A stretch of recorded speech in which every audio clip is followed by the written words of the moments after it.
किराना के दुकान में बैठकर शारदा लगातार चॉकलेट खाए जा रही थी। वो चॉकलेट के लिए मानो पागल थी। उत्साहित होकर कहने लगी, अरे वाह, ये चॉकलेट का स्वाद तो बड़ा ही अच्छा है। एक टुकड़ा भी मुंह में जाए तो मानो कि मजा आ जाए। लग रहा है कि खाती ही रहूं। इस तरह कह रही थी और चॉकलेट खाई जा रही थी। उसी वक्त कमला वहाँ पे आती है। शारदा मौसी, बच्चे स्कूल जा रहे हैं, 10 रुपए का चॉकलेट दे दीजिए, वो चॉकलेट के लिए रो रहे हैं। उसकी बातें सुन के शारदा मनी मन सोचने लगती है, अरे बाप रे, 10 रुपए का चॉकलेट मतलब 10 चॉकलेट देना होगा। उतना तो मेरे पास ही नहीं है, कैसे दूं? मनी मन सोचती है और बाहर से कहती है, अरे कमला, अभी सारे चॉकलेट तो खत्म हो गए। मैं बहू से कहूँगी, वो चॉकलेट लाके देगी। इस तरह कहकर वो एक चॉकलेट खोल के अपने मुंह में डालती है। ये चीज कमला देख लेती है। देखती है बगल में रखे हुए चॉकलेट के डब्बे में ढेर सारे चॉकलेट्स हैं। उन चॉकलेट्स को देखकर कहने लगती है, अरे शारदा चाची, यहाँ तो बहुत चॉकलेट्स है, उसमें से 10 चॉकलेट दीजिए ना, मैं आपके उधार नहीं रखूंगी।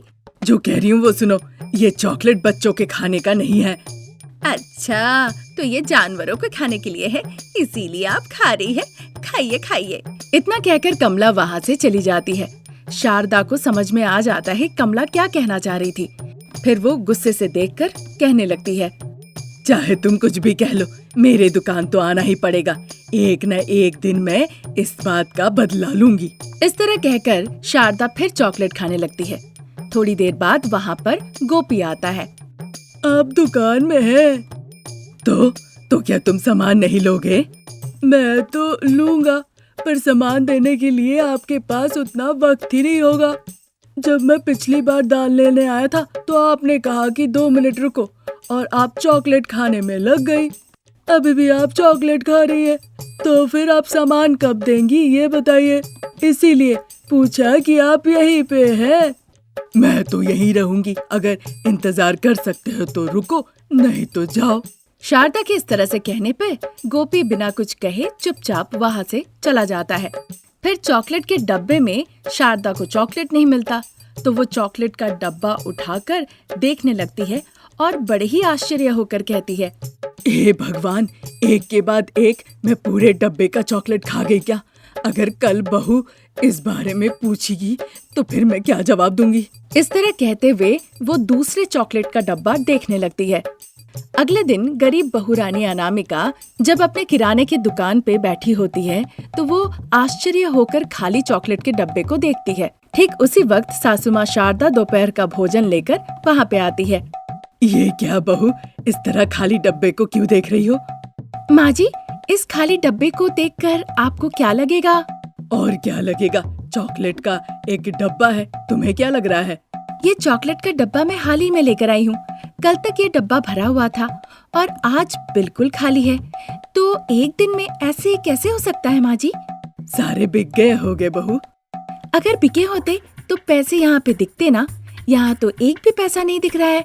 तो फिर क्या ये चॉकलेट का डब्बा खुद से ही चॉकलेट गायब किया, या फिर किसी मायावी शक्ति ने सारे चॉकलेट को गायब कर दिया? माँ जी, तुम तो रोज ही दुकान में रहती हो बहू, तुम्हें नहीं पता क्या क्या बिक रहे हैं क्या नहीं बिक रहे हैं? वैसे तो मुझे सब कुछ पता है माँ जी, सिर्फ इस चॉकलेट के डब्बे के अलावा। वैसे भी कल दुकान में तो मैं थी नहीं, आप ही यहाँ पे बैठी हुई थी। अनामिका के इस तरह से सवाल करने पे शारदा बहुत घबरा जाती है। चारों तरफ वो देखने लगती है और मनी मन सोचती है, हे भगवान, मैंने अपना गड्ढा अपने ही खोदा है, अब क्या करूं? शारदा सोच ही रही थी कि अनामिका बीच में कहती है, माँ जी, आपको क्या हो गया? आप अपने आप से इस तरह क्यों बात कर रही है? इस तरह से अनामिका के कहने पर शारदा अपनी दुनिया में वापस लौट आती है। कुछ नहीं हुआ बहू, मुझे बच्चों को लाने जाना है, लंच बॉक्स लेकर आई थी, लंच करने का टाइम है ना। वो बात नहीं है माँ जी, कल दुकान में आप ही थी ना? अनामिका के इस तरह से सवाल करने पे शारदा मन ही मन सोचने लगती है, अगर मैं अभी प्यार से बात करूं तो ये मेरे सर पे बैठ जाएगी, ऐसे नहीं चलेगा। मुझे ऊंची आवाज करके चिल्ला के इससे बात करनी होगी, ताकि ये डरे और आइंदा फिर मुझसे इस चॉकलेट के बारे में कुछ ना पूछे। इस तरह सोचकर शारदा अपनी आवाज को ऊंची आवाज में बदल लेती है और अनामिका से गुस्से से कहने लगती है, हाँ बहू, कल मैं दुकान में ही थी, तो क्या हुआ? कुछ नहीं हुआ माँ जी, आपने सारे चॉकलेट्स डब्बे का बेच दिया होगा ना, तो सारे पैसे कहाँ पे गए? उन पैसों का क्या किया?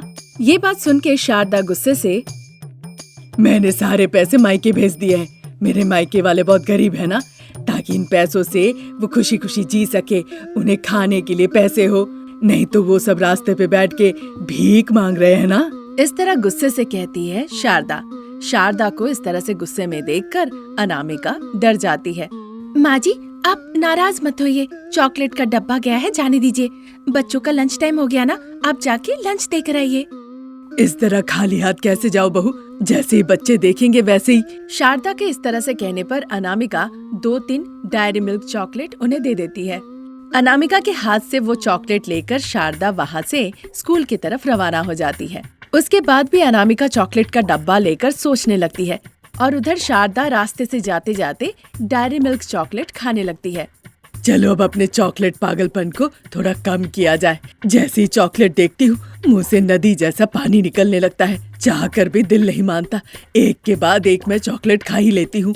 इस तरह सोचते हुए वो 3-3 डायरी मिल्क खा जाती है। उसके बाद वो बच्चों के स्कूल पहुंचती है। वहाँ गेट के पास आया खड़ी थी, उसके हाथों में बच्चों का लंच बॉक्स देखकर वो चली जाती है। उधर कमला अनामिका के दुकान पे आके देखती है, खाली डब्बा लेकर अनामिका चुपचाप खड़ी है। दिन पे दिन ये सास बहू बच्चे होते जा रहे हैं। अगर सारे चॉकलेट सास बहू ही खा लेगी तो फिर दुकान लगाने की क्या जरूरत है। अरे बहन, मैं क्यों चॉकलेट खाऊं? 2 दिन पहले ही मैंने ये नया डब्बा खोला था। कल तक चॉकलेट थे पर आज नहीं है। ये हुआ कैसे, वही मैं समझ नहीं पा रही। मुझे पता है कैसे खाली हुआ अनामिका। आपको पता है कैसे दीदी? कल तुम्हारे दुकान में तुम्हारी सास बैठी थी, उन्हीं से जाके पूछो ना। कमला के इस तरह कहने पे अनामिका को शारदा पे थोड़ा संदेह होता है। वो ठीक है दीदी, बताइए आपको क्या चाहिए? 1 किलो टमाटर दे दो। इस तरह कहने पे अनामिका कमला को 1 केजी टमाटर दे देती है। पैसे देकर कमला वहाँ से चली जाती है। उस रात सभी लोग घर के अंदर बैठ के जब खाना खा रहे होते हैं। माँ, आज तो मेरे लिए डेयरी मिल्क क्यों नहीं भिजवाई? हाँ माँ, तुम मेरे लिए भी नहीं भिजवाई ना। बच्चों ने जब इस तरह से कहा, अनामिका शारदा को देखने लगती है, क्योंकि अनामिका शारदा के हाथों में लंच बॉक्स के साथ साथ बच्चों के लिए चॉकलेट भी भिजवाई थी। लेकिन बच्चे कह रहे हैं कि उन्हें तो चॉकलेट मिला ही नहीं।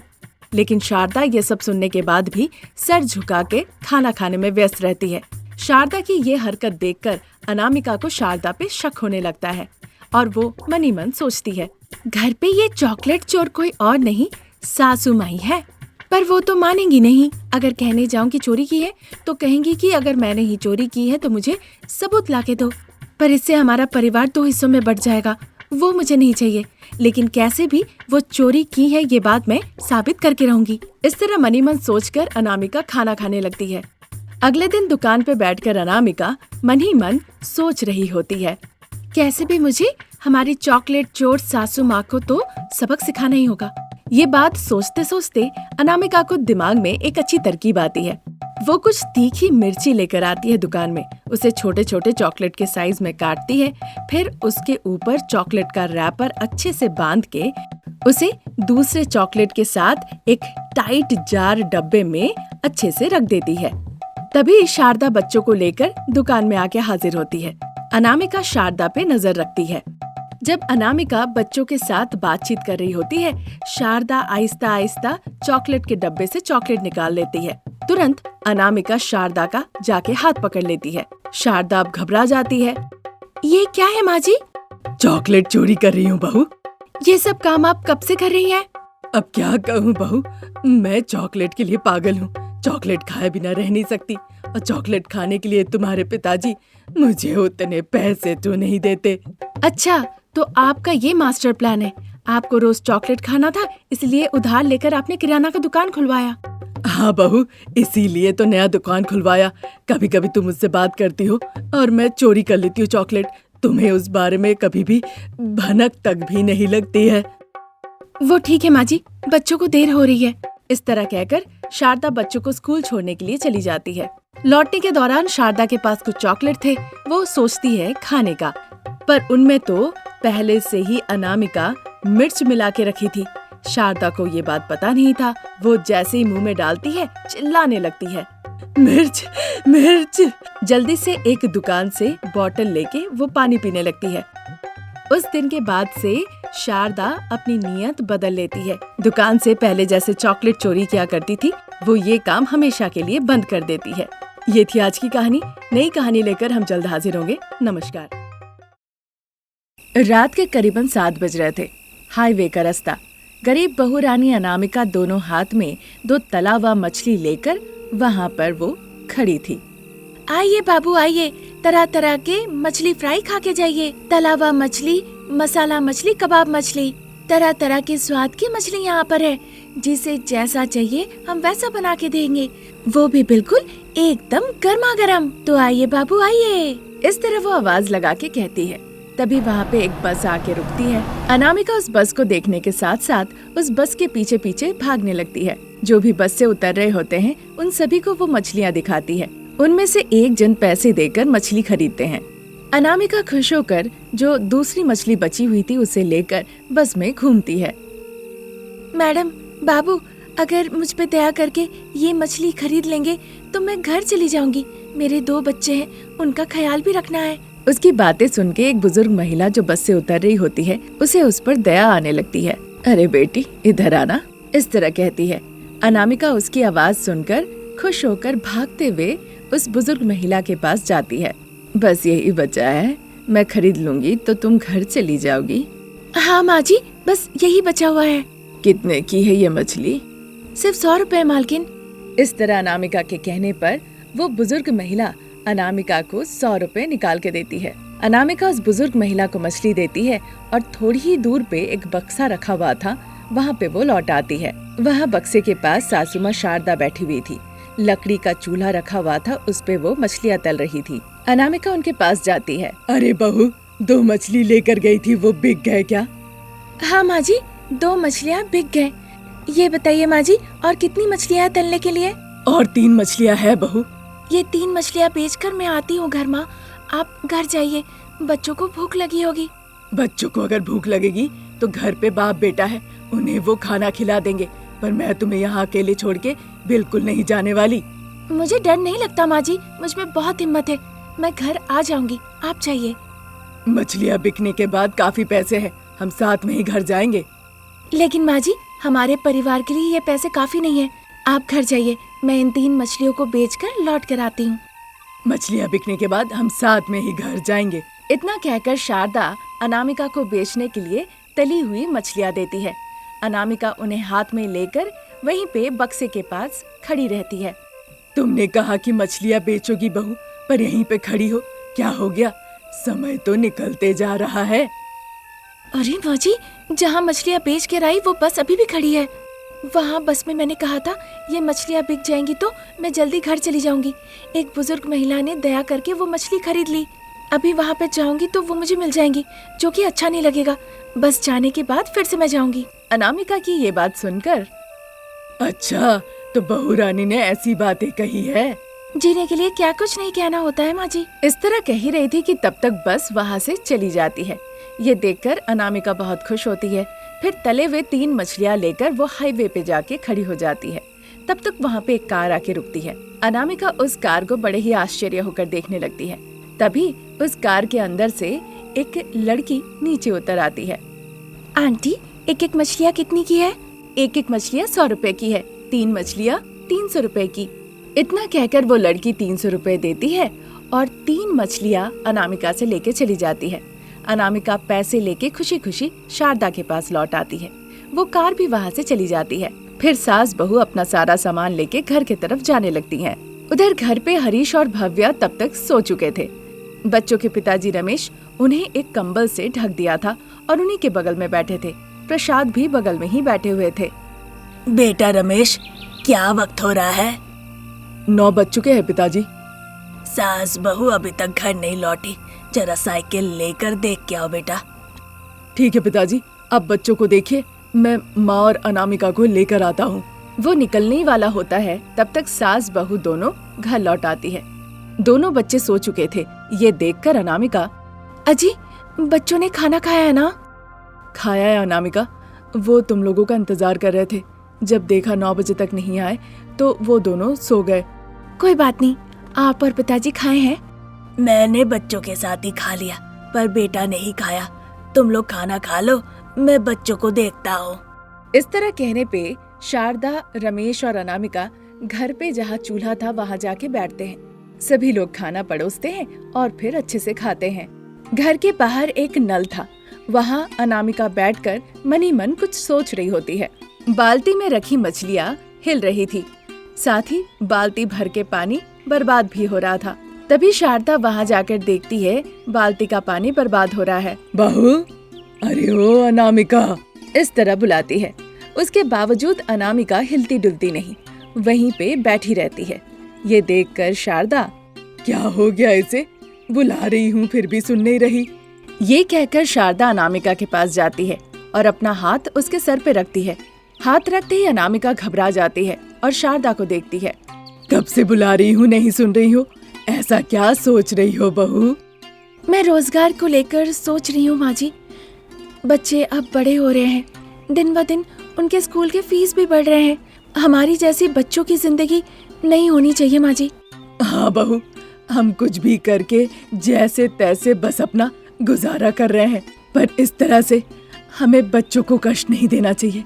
हमें देखना होगा जिसमें उनकी जिंदगी बेहतर हो।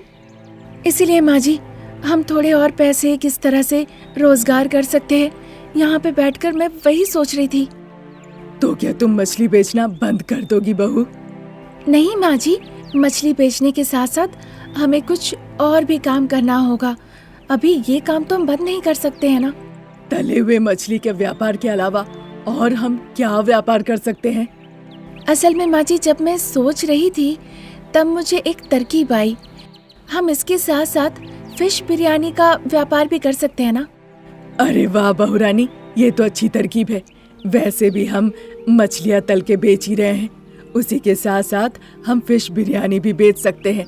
बताओ, मैं ऐसा क्या करूं जिससे तुम्हें इस काम में थोड़ी मदद हो जाएगी?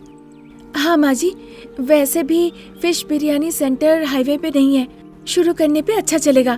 जब फिश बिरयानी खत्म हो जाएगा उसके बाद हम फिश फ्राई बेचेंगे और इस तरह से हमारी दो कमाई भी हो जाएगी। है ना अच्छी तरकीब माँ जी? फिर देर किस बात की बहू, तुम जाके फिश बिरयानी बनाओ। मैं सब डब्बा उब्बा साफ करके अच्छे से तैयार करती हूँ, और मुझे एक बोर्ड भी तो लिखना है कि यहाँ फिश बिरयानी मिलता है। इस तरह कहकर शारदा वहाँ से चली जाती है। अनामिका खुशी खुशी मछलियाँ धोने लगती है। शारदा अपने बक्से के पास जाती है, बक्सा खोल के चारों तरफ पानी छिड़कती है और वहाँ रंगोली देती है। फिर वहाँ पे 2-4 बोर्ड लगा देती है, ये लिखकर कि यहाँ पर फिश बिरयानी मिलती है। उधर घर पे अनामिका एक बड़े से लकड़ी के चूल्हे पर बड़े ही स्वादिष्ट खुशबूदार फिश बिरयानी बनाती है। उस दिन बाप बेटा काम पे नहीं गए थे, वो दोनों घर पे ही थे। फिश बिरयानी की सुगंध मिलते ही वो दोनों खुद को रोक नहीं पाए। बहू रानी, फिश बिरयानी की सुगंध बहुत अच्छी आ रही है, थोड़ा मुझे और बेटे को दे दो, हम पेट भर के खा लेंगे। जरूर खिलाऊंगी पिताजी, पर ऐसे नहीं कि आप लोग फिश बिरयानी पेट भर के खाएंगे और घर पे ही बैठ के आराम करेंगे। आप दोनों को फिश बिरयानी सेंटर पे आना होगा और हमें मदद करना होगा। फिश बिरयानी सेंटर वो कहाँ पे है और किसने शुरू किया? हाईवे के पास पिताजी, वहाँ हमारा फिश का एक दुकान था ना, वहीं पे हम लोगों ने फिश बिरयानी सेंटर भी साथ ही साथ खोल दिया है। ऐसा क्या?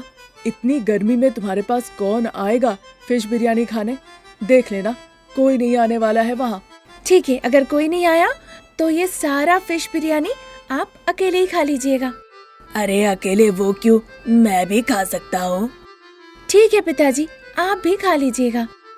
इस तरह अनामिका जो फिश बिरयानी बनाई थी उसे एक ट्रक में लदाकर हाईवे के दुकान के पास लेके जाती है। दुकान के पास जिस तरह से बंदोबस्त किया गया था, ये देखकर अनामिका बहुत खुश हो जाती है। सास बहू को लगा था कि बिरयानी खाने के लिए वहाँ पे बहुत लोग आएंगे। 1 घंटा निकल जाता है पर वहाँ कोई नहीं आता है। शारदा, यहाँ कोई नहीं आने वाला। बहू बहुत मेहनत से फिश बिरयानी बनाई है, क्यों बर्बाद करना। हम यहाँ पे 4 लोग हैं, हम चारों 4 अलग अलग दिशा में जाके आराम से खा सकते हैं। फिर सारा फिश बिरयानी खत्म हो जाएगा और बच्चों के लिए हम थोड़े से लेके भी जा सकते हैं। हाँ माँ, देख के तो लग रहा है यहाँ कोई नहीं आने वाला। देखो, ज्यादा सोचो नहीं, मैं और पिताजी जाके बैठ जाते हैं, तुम लोग भी आ जाओ, बच्चों को लिए ले जाएंगे। बाप बेटा सास बहू को इस तरह से अपना सुझाव देते हैं, पर सास बहू अपने मन में बहुत धैर्य रखती है। धीरे धीरे उनके दुकान में ग्राहक आना शुरू करते हैं और फिर बड़े ही कम समय के अंदर सास बहू का फिश बिरयानी बहुत फेमस हो जाता है, जिससे उनकी बहुत कमाई होती है और फिर अनामिका को अपने बच्चों की भविष्य को लेकर कोई चिंता नहीं रहती।